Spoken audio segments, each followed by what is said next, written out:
Good evening, everyone, and welcome to another episode of MTG Sin Senpai.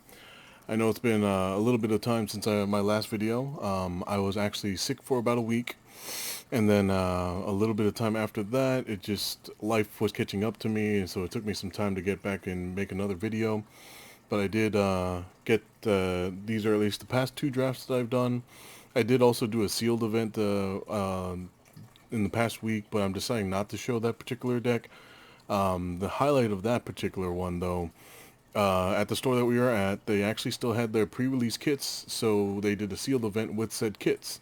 So it was a lot of fun. It was nice to, open another kit and open and go with that. Unfortunately, my pools in that was not the best I've ever had. It's probably the worst I've ever had. Of my 6 packs, 3 of those packs I had the pain lands. So the rare lands, the rares were the lands. I forget which colors they were specifically.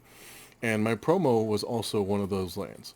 So out of my 7 rares that I could potentially have had, 4 of them were not playables. At least in the deck that I built in the end, was not the strongest. I went, I think, 1 and 2 in the end. Just did not perform well. It was just, it was a rough time. But at least I do have a couple draft decks to go over, and I do have this collector booster pack that I happened to pick up of Unfinity. I was on the fence about getting a collector booster box of Unfinity itself, specifically just to get the rare lands. And in the end, I decided I'm not going to go for the box because majority of that particular cardboard would just be sitting on the side and I would do nothing with it. The only things I would want would be the lands, and even then, if that's all I'm looking for, I might as well just buy those by themselves. So I know for the channel I'm not going to be doing that, but I do plan on doing a lot of Brothers War pack openings just because I'm super hyped for that particular set. I'm looking forward to a lot of things that are coming out in it, especially the Urza Planeswalker that was spoiled. Definitely want to get my hands on a couple of those. But yeah, let's get into it. So this is one of the draft decks that I built. These are the cards that I did not run in the end. And so there's a couple of them. A couple of these cards I think I've gone over in the past and made, my comments. These are just powerful cards. And in the end, I had so many good things that I drafted, but I had to make cuts. Now, were these the best cuts? Probably not. I probably could have done better things. But overall, going off of the deck that I built, I'd say it was okay. I had picked up these 2 particular cards because I was thinking about going into black, but then as the draft was going, the black got cut off. I also, hate draft to the negate. So overall, that was the picks on the side that I did not run. Runic Shot. In Limited, this is a great card. Performed very well for me every time that I use it. Opponent had the 5 mana domain. Power and toughness is equal to double the domain. So usually it was a 10/10. I would chump block it and then kill it with this. So 1 mana, take out a 10/10. Pretty great every time, even at sorcery speed. Strength of the Coalition is just an amazing plump, especially because it's +2/+2, and then if you kick it, it's +3/+3 for the one target, and +1/+1 counters for the team. Just an amazing card overall. Take Up the Shield is an amazing battle trick. I've always, and the fact that it gives your creature the +1/+1 counter makes this a very strong battle trick. Artillery Blast, if you notice, there's a couple. I had to cut one. I kept the other one just because I did go the kind of domain route with this particular deck. Goblin Picker, card advantage is very powerful and limited. And so let's say you have the Goblin Picker and you and your opponent are top decking. Just the fact that you're able to get rid of lands with the Goblin Picker or other cards that you're just not usable at instant speed, definitely advantage card wise. This guy is just an amazing powerhouse. 2 mana, 2/2 first strike that you can pump and gives you an additional benefit when you gain life. It's just a pretty good card. Samite Herbalist. I really like this card in draft. It's an amazing card for both enlist creatures and just 2/1 for 2 that actually gains you life and lets you scry. It's just amazing. And then the fact that it combos with enlist creatures, case in point, this guy right here, just an amazing concept. And whenever you enlist, it triggers the effect. So it's a nice little synergy right there. Baird, another thing that helps with enlist powers him as well, just because as long as the creature that attacked survives, it will proc that and you get your 1/1 soldiers. Relic of Legends, this card is an amazing powerhouse. I feel like Absolutely unlimited, especially if you have a couple, just even like 2 or 3 legendaries in the deck, makes the Relic of Legends playable. And this, I feel like, is going to be an all-star performer in Commander, big time. Especially because everyone has a legendary card in their command zone, creature specifically usually, and then there's a couple people that have the planeswalkers, and there's the one vehicle. But even then, more often than not, there's a creature in the command zone. So just extra mana rock. Just solid removal. This is always a good pick whenever you're in white. More removal. This one I do like the fact that at instant speed it does that 4 damage, but also if you kick it, which is pretty relevant and limited, you get that extra 4 life helps a lot. Scout the Wilderness always has been beneficial whenever I'm going into my multicolor shenanigans with this particular set. Stall for Time is always an amazing card. The fact that it's just a 3 mana tap down and draw a card helps, but whenever you can kick it, it really locks down your opponent's creatures, and it's amazing. Tatiova is just a great late game finisher, especially whenever you're top decking, and if you, let's say you don't have the Goblin Picker, but you top deck a land, as long as you have a Tatiova in play, and you have your 7th land, all those lands that you play become 3/3 flying haste creatures. So pretty ridiculous. I think it gives haste. Yeah, it gives haste as well. The Tortoise, this was with the Enlist route, pretty solid, and the fact that it's a 3 mana 3/2 with Ward 2. Ward 2 is pretty relevant in the set. Pretty powerful. Another Enlist creature that was just 3 mana 3 power and toughness, and allows you to enlist with that 1/1. Solid removal at instant speed. The fact that this is an enchantment with flash, and it's essentially the same thing as the 3 mana one, the Citizen's Arrest. It's just a single white, and it casts at instant speed. So just great white removal. If you notice, there was one that I cut. I needed more creatures, so I ran this one. Rada is just kind of great. Domain alone, if you attack with her as a 3/3, she can't pump herself. But with those enlist creatures, you can tap her, enlist, not only does she give that enlisted creature +3/+0, you can give it another creature +X equal to domain, because it says tap, not when she attacks. So it was a cheeky little combo they pulled. Green Delver, always a great pick. 5 mana 6/6 trample is already great, and then the added benefits of the casting permanence. I sing praises about this card. Always makes me want to go into 5-color domain, even if it's just single ones. Just a powerful card overall. And then 5 mana 5/4 Vigilance Trample, just solid big body at the end. And then of course your budget dual lands, just a nice cycle of them. Only thing I think I was missing of the dual lands was the swamp, and even then I ran a single swamp, I believe, just in the pool, just to make the domain hit, but it never really, I never had mana issues with this particular deck, so it was actually pretty fun, pretty solid. So that's the first one. Second deck. Funny enough, the reason I put this on front, I actually got the Jaya card in the excuse me. Ooh. See, I'm still recovering from that sickness. I got this cough now. It's just so annoying. And on top of, the changing of season and allergies and blah, blah, blah, just constant coughing. It's not fun. But like I was saying, the Jaya token came in the same pack that I pulled the Jaya in. So I was like, that's kind of funny. Enthrall to the Pit has always been a solid pick. I did have to cut it because it was a little bit on the higher end. Hammerhand, and these were when I was going more of the red. This one I was kind of forced into. This particular horse I do like. The fact that it's a sack outlet and it allows you to generate a dude, or a couple dudes, right? Oh no, I'm sorry, a single dude. Shadow Prophecy is an amazing card. These are all cards that I cut in the end because I believe my pool was pretty strong.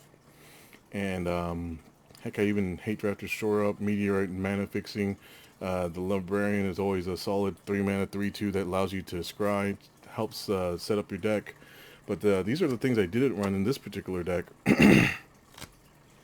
Bone Splinters, pretty decent, solid removal. Always been pretty beneficial, especially when you have a bunch of 1/1s. The Urborg Repossession. Amazing card. I've always enjoyed that one. Runic Shock, once again, I happen to pull this particular uncommon. Just amazing removal. The Butterfly Swarm, just a flying death touch. Death Touch is such a deterrent in Limited, especially whenever your opponent has like a big old creature. They can't swing in just because you have a Battle Swarm, as long as you have that swamp open. So pretty strong. This one I like the random synergies that go with this particular set. There's a lot of different synergies that use the graveyard shenanigans. A perfect example being Bone Splinters.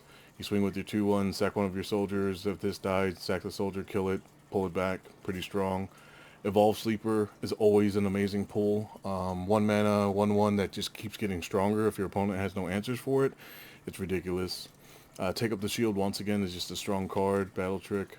Stronghold Arena, this one actually performed well for me. I actually was able to pull lands off the top of my deck every time this triggered, so it actually helped me to get through that.